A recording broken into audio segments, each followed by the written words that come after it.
the GM, you did say that you had hired Mr. Feinberg to investigate the matter, but you also did not commit to sharing the results of that investigation with the public and with the Congress, instead saying, and I think I'm quoting you correctly, you'll share what's appropriate. After a night's sleep on that question, is that still your position, or do you think it would be appropriate to share everything Mr. Feinberg discovered with us and with the public? Well, first of all, I would like to add to that. What the specific question I was asked was the findings from Mr. Valukas' study, who's doing the complete investigation, the external investigation of what happened over this more than a decade period. And when I said we would share what appropriate, we will share everything and anything that's related to safety of our vehicles, that's related to the safety of this incident. We'll share that with the customers. We'll share that with you, with our regulators. If we learn things that are broader from a safety perspective, we will share that. The only thing, and the reason why I use what is appropriate, is if there's an issue of competitiveness, because we have opened up everything to Mr. Valukas. That would be something that we would, again, if there was a safety issue, we would override on the safety side, but other competitive issues. And then also as an employer, we have responsibilities on privacy to some of our employees as part of the employment agreement. I have to respect that as well. But clearly, I appreciate the opportunity to clarify this. Anything remotely related to safety of vehicles or anything that could improve the process, we could have done better with NHTSA, will readily be shared in a very transparent process.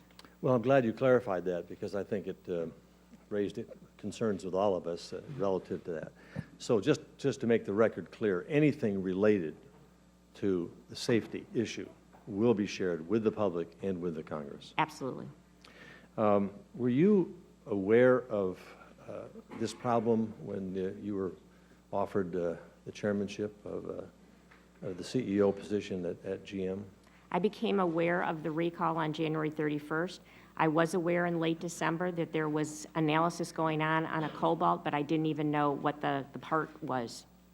Well, whether you like it or not, you've become the face of the problem. Absolutely. But hopefully also the face of the solution. But it is important that I think we understand what your role was during your 33 years. And more important than that, that the investigation point out just who knew what and when did they know it. I would suggest to the chair that perhaps a follow-up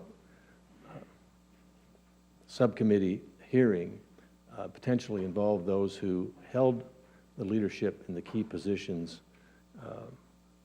in GM during the time frame that we're looking at here. And that would include some government officials also, since it owned the company, 60% of the company, for a considerable period of time.